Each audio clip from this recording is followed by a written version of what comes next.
What up, guys? Welcome to Downtown Ray Melo. You're listening to the Entertainment Report on iHeartRadio, live from Dubai for Thursday, January 23rd, 2020, delivering some major stories and trends going on in the world of entertainment and beyond. You can follow the show on Facebook, Twitter, or Instagram. Facebook.com/The Entertainment Report with Ray Melo, that's RAYMELO, on Twitter at The Enter Report, or on Instagram at The Entertainment Report. You can listen to the show anytime you want on iHeartRadio. Just go to iHeart.com or your iHeart phone app, search for The Entertainment Report, and it'll take you to the page. The Witcher: Nightmare of the Wolf, a new animated film, is in the works at Netflix. The streaming service confirmed Wednesday on Twitter that the Witcher team is developing the anime movie. The Witcher showrunner Lauren S. Hershich and writer Beau DeMayo are attached to the project, along with Studio Mir, a South Korean animation studio known for the Nickelodeon series The Legend of Korra. The post reads, "The rumors are true. A new Witcher story is in the works. The anime film The Witcher: Nightmare of the Wolf will take us back to a new threat facing the continent." Brought to you by at the Witcher team at L. Hirsch and at Beau DeMayo and Studio Mir, the studio behind Legend of Korra. The new film will take place in the world of The Witcher, which premiered on Netflix in December. The Witcher is a live-action fantasy series starring Henry Cavill as the title character Geralt of Rivia, Freya Allan, and Anya Charlotta. The Witcher is based on the Andrzej Sapkowski's book series of the same name, which was previously adapted as a series of video games. The show was renewed for a second season in November ahead of its premiere. Alison Brie, Dan Levy, and Aubrey Plaza have joined the cast of the romantic comedy Happiest season, starring Kristen Stewart and Mackenzie Davis in the lead roles. Victor Garber, Mary Steenburgen, Anna Gasteyer, Bro Mosley, Sario Blue, and Jacob McDormand have also joined the cast. Happiest season follows Stewart as she prepares to propose to her girlfriend, portrayed by Davis, at her family's annual holiday party. Things get complicated after Stewart realizes that her girlfriend hasn't come out to her conservative parents, played by Garber and Steenburgen. Claire Duvall is directing and co-writing the script with Mary Holland. Film starts this week in Pittsburgh. Happiest season is set to hit theaters on November 20th. Billy Eichner has been selected to portray journalist Matt Drudge in FX's American Crime Story Season 3. The third season, titled Impeachment, the American Crime Story, will explore former President Bill Clinton's impeachment trial and the Monica Lewinsky scandal. Drudge famously broke the news that Clinton was having an affair with Lewinsky on his website, The Drudge Report. Eichner joins a cast that includes Clive Owen as Clinton, Beanie Feldstein as Lewinsky, Sarah Paulson as Linda Tripp, and Annalee Ashford as Paula Jones. Lewinsky is serving as a producer. Impeachment, American Crime Story, is based on author Jeffrey Toblin's book, A Vast Conspiracy, the real story of the sex scandal that nearly brought down a president. Sarah Burgess is penning the project and executive producing along with Ryan Murphy. Eichner, best known for Billy on the Street and for voicing Timon in Disney's remake of The Lion King, previously starred in Season 7 and Season 8 of Murphy's American Horror Story. Netflix has acquired the rights to release Bradley Cooper's next directorial effort, a biopic about celebrated composer Leonard Bernstein.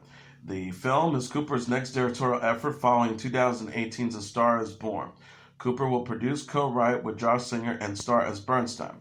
Martin Scorsese, Steven Spielberg, Todd Phillips, Christine McCaskill-Krieger, Emma Tillinger-Kossoff, Fred Berner, and Amy Durning are also producing.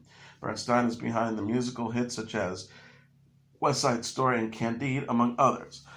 Biopic will span 30 years and focus on Bernstein's relationship with his wife Felicia Montealegre.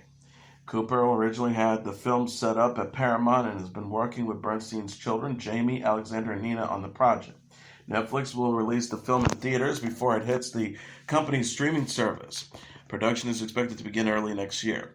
Netflix head of film Scott Stuber said to Deadline, Bradley's directorial debut was nothing short of brilliance, and he quickly cemented himself as a serious filmmaker. His strong passion and clear vision for bringing to life the relationship between the iconic composer Leonard Bernstein and his wife Felicia Montealegre promises to do their lives justice as only this renowned filmmaking team can. We're honored to be working with the Bernsteins to share their family story with audiences everywhere. Red Table Talk, a web talk show hosted by actress Jada Pinkett Smith, Her daughter Willow Smith and her mom Adrienne Banfield Norris has been renewed at Facebook Watch. Facebook Watch renewed the series through 2022 as part of a new 3-year deal with Smith and Westbrook Studios, the actress's production company, with her husband, actor Will Smith. In addition, Facebook Watch is developing a spin-off series, Red Table Talk, The Estefans. The show is set in Miami, Florida, and features singer Gloria Estefan, her daughter, aspiring musician Emily Estefan, and her niece, TV host Lily Estefan. Pickett Smith and Estefan will executive produce The Estefans, which will mirror Red Table Talk's setup of 3 women of different generations and discussing social and personal issues. Pickett Smith said in a statement, "I'm incredibly proud of Red Table Talk and thrilled to build upon this franchise with my family and with Gloria, Emily, and Lily. I'm so excited to see the Estefans put their spin on the franchise and take it to new places." Estefan says she's incredibly excited to join the Red Table Talk family. The singer said, "Jada and I have spoken this a lot and feel my daughter, niece, and I can tackle issues important to us and our fans with a new and fresh voice. Jada has done this incredibly and continues to do so with her family in their candid, intimate, and groundbreaking conversations at the iconic Red Table." News of the renewal was confirmed Wednesday on the Red Table Talk official Facebook page. The post read, "We have some good news and we have some good news. Which first? First, Red Table Talk has been renewed until 2022, and 2, a new spin-off series with Gloria Estefan. Red Table Talk premiered in May 2018 and has featured candid discussions about Pickett Smith's marriage and other topics. In November, the show featuring an interview with T.I. following the rapper's controversy remarks about his daughter's virginity. Altered Carbon Season 2 is coming to Netflix in February. The streaming service confirmed in a tweet Wednesday that the new season will premiere February 27th. Netflix shared the news alongside a short teaser. The video shows images of links being broken and reformed. The post reads, "Your resleeving is now complete. February 27, 2020, #Altered Carbon." Altered Carbon is based on the Richard K. Morgan novel of the same name. The series is set in a world where consciousness can be transferred to different bodies and follows Takeshi Kovacs, a former soldier, as he investigates a murder. Season 1 premiered in February 2018 and starred Joel Kinnaman, James Purefoy, and Martha Higareda. Anthony Mackie will replace Kinnaman as Kovacs in Season 2. Season 2 will also feature returning stars Chris Connell, Renee Elise Goldsberry, and newcomer Layla Lauren. Production started in February 2019. Altered Carbon is created by Letia Legatheris. Legatheris is serving as a co-showrunner with Steve Blackman. The Jedi's days are numbered in a new trailer for the upcoming 7th and final season Star Wars The Clone Wars. The clip released on Wednesday featured the Jedi worry that there is a plot to destroy them as the Clone Wars conflict begins to end. Ashoka Tano, played by Ashley Eckstein, the former Padawan of Anakin Skywalker, played by Matt Lanter, has left the Jedi Order and questions why they joined the war in the first place. Ashoka encounters the evil Darth Maul, played by Sam Weaver, with the trailer hinting at an epic lightsaber duel that will take place. Obi-Wan Kenobi, voiced by James Arnold Taylor, and Captain Rex, voiced by D. Bradley Baker, also make appearances. Star Wars The Clone Wars Season 7 will arrive on Disney Plus on February 21st. The final season will compose of 12 episodes. The animated series leads to Star Wars Episode 3, Revenge of the Sith. The show ran for 5 seasons on Cartoon Network before Season 6 was renewed on Netflix. Disney also released a new poster for the final season featuring Ashoka, Darth Maul, Anakin, and Obi-Wan.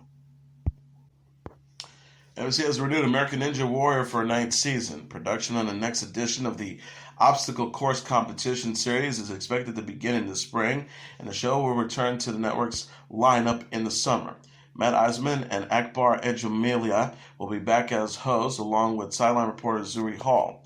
Eisman tweeted, "It's back, American and Ninja Warrior is back this year. We're coming to LA at Uni Studios, Washington, D.C. at DC Armory, and St. Louis at America Center at Akbar Jibaja, and Zuri Hall and I are jumping for joy. National finals will take place in Las Vegas, and the winner will take the competition will take home $1 million. If no winner is crowned, the contestant to go the farthest in the finals will get $100,000. RuPaul says his RuPaul's Drag Race success stems from his enduring love of drag. The 59-year-old celebrity drag queen and television personality discussed the long-running reality competition during Tuesday's episode of A Little Late with Lily Singh. RuPaul started performing drag in the early 90s and also landed a record deal. RuPaul's Drag Race premiered in 2009 and has since been credited with helping to popularize drag in mainstream culture. RuPaul says, "I love drag. I always loved drag, and as a kid, I loved drag. I'm just doing my thing, and it just so happened that I did it long enough to where the world caught up to what we were doing." He also recalled, nothing happened for 11 years, and then I got a record deal with Tommy Boy Records back when it was a hip-hop record label. RuPaul said in the Vanity Fair interview in November that the true drag will never be mainstream, despite RuPaul Drag Race's popularity and impact on culture. She says the superficial aspect of drag is mainstream, like the Ooh Girl and Hey Girlfriend are yes. But true drag will really never be mainstream because true drag has to do with seeing that this world is an illusion and everything that you say, you are. Everything it says that you are, your driver's license, it's all an illusion. He added, most people will never in their lives understand what that is because they don't have the operating system to understand that duality. On A Little Late with Lily Singh, RuPaul also discusses Netflix series AJ and the Queen, which premiered this month. The show follows Ruby, played by RuPaul, a down-on-her-luck drag queen, and her unlikely sidekick AJ, played by Izzy G, a 10-year-old orphan. RuPaul said of Izzy G, this kid who plays AJ, my goodness, a superstar, so talented. RuPaul will host Saturday Night Live for the first time on February 8th. Last year's actor and actress winners are confirmed to present for next month's Oscar Gala, the Academy of Motion Picture Arts and Science announced. Expected to help hand out awards on February 9th at the Dolby Theater are Mahershala Ali, Olivia Colman, Regina King, and Rami Malek. The stars were the first presenters announced for the ceremony, which will air live on ABC. Producers Lynette Howell-Taylor and Stephanie Aldean said in a joint statement Tuesday, "We love the tradition of having the previous year's Oscar-winning actors on the stage to celebrate the achievements of their peers and thrilled to welcome back these four great talents." The event honoring excellence in film will be hosted for a second consecutive year without a host. Joker goes into the competition with the leading 11 nods. It is followed by The Irishman, Once Upon a Time in Hollywood in 1917, which were each nominated for 10 awards. Jojo Rabbit, Little Women, Marriage Story, and Parasite are all up for 6 prizes apiece. Lord of the Rings icon Orlando Bloom and Game of Thrones alum Ian Rand will lend their voices to the animated royal siblings Harry and William in the HBO Max series The Prince. The satirical cartoon will be from the perspective of British Prince William's 6-year-old son, George, who will be voiced by Gary Janetti. The voice cast will also include Condola Rashad as Meghan Markle, Lucy Punch as Kate Middleton, Tom Hollander as Prince Philip, and Prince Charles, Alan Cumming as George's butler Owen, and Frances de la Tour as Queen Elizabeth II. Janetti, whose credits include Family Guy and Will and Grace, created The Prince. Sarah Arbery, the head of original content at HBO Max, said in a statement Tuesday, "We're so excited to bring the world of Gary's created on Instagram over to HBO Max, where our viewers can discover what his Instagram fans already know, that George can be hilarious, shocking, surprisingly sweet. We can't wait to see what Gary does with the big canvas to paint on that just a 1:1 square." Janetti added, "I'm thrilled to be working on HBO Max and bringing them yet another series about a family ruthlessly fighting for the throne." Janetti is also working with the soon-to-launch streaming service on the travel docuseries Gary Goto. Prince Harry and his wife announced earlier this month that they're stepping back from their roles as senior members of the British royal families and plan to divide their time between the United Kingdom and North America. NikkieTutorials de Jager thinks the person who blackmailed her into coming out as transgender wanted to destroy her life. The 25-year-old YouTube star and beauty blogger appeared on Wednesday's episode of The Ellen DeGeneres Show, where she discussed how a person blackmailed her into publicly coming out as transgender last week. The Jagger said the person emailed her and threatened to out her if she did not respond. The star said, "A couple of weeks ago, I got emails from a certain person, and he was not okay with the fact that I was lying and wanted to expose them. So he had a very pressuring tone of voice, and he was like, if we don't get an answer by tomorrow, it's out." She added, "I feel like his entire goal was with this to destroy my life. But plot twist, that didn't happen." The Jagger said she was grateful for the supportive response to her coming out. She says, "I'm so happy that it's 2020 and the acceptance is real." The Jagger previously said she, quote, lived her youth as a girl and had fully transitioned by the time she was 19. On Ellen, she shared how she always wanted to publicly come out but found it to be, quote, such a delicate thing. She says there was never the perfect timing in a way because I'm not thankful to the person who did this, and I'm thankful that it happened now. Now I get to be free. The Jagger says she hopes her coming out inspires others. She said, "I don't know where I fit in this magical world, but as long as I get to be myself and inspire little Nickies to be themselves, that's all I can do." The Jagger, who has over 12 million YouTube subscribers and 13 million Instagram followers, came out as transgender in the video January 13th. She initially shared how she was blackmailed in the video. A New York State Supreme Court judge on Wednesday ordered actor Cuba Gooding Jr. to stand trial on sexual misconduct charges in 13 weeks. The judge said the trial for April 21st. Attorneys in the case will return to court next week. Gooding is charged with forcible touching and sexual abuse stemming from 3 purported incidents. He was arrested last year after prosecutors said he grabbed a woman's breast and forcibly kissed another. Details of the 3rd incident have been disclosed. The accusers say each incident occurred at New York nightclubs. Gooding has pleaded not guilty to all the charges. State Supreme Court Judge Curtis Farber said on Tuesday the 2 accusers will testify, and prosecutors said they could demonstrate a pattern of behavior. They also said several other women have voluntarily come to testify concerning incidents dating back to 2001. Gooding won an Academy Award for Best Supporting Actor in the 1996 film Jerry Maguire. Welsh comedy legend Terry Jones has died following a long battle with dementia, his family said Wednesday. He was 77. His survivor said in a statement to the BBC, Terry passed away on the evening of January 21st, 2020, at the age of 77, with his wife, Anna Soderstrom, by his side after a long, extreme battle, and extremely brave but always good humor battle with a rare form of dementia, FTB.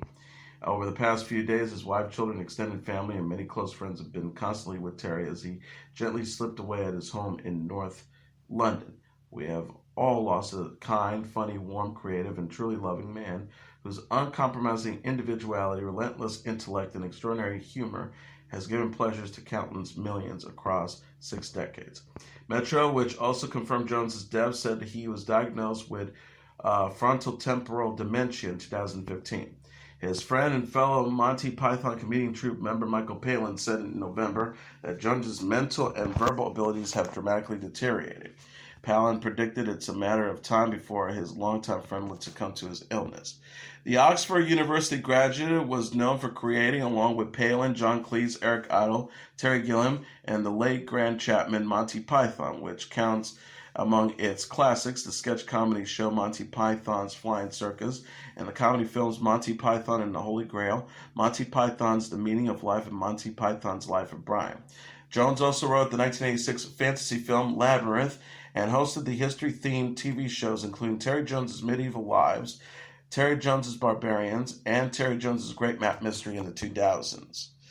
John Cleese wrote on Twitter, "Just heard about Terry J. It feels strange that a man of so many talents and such endless enthusiasm should fade so gently away.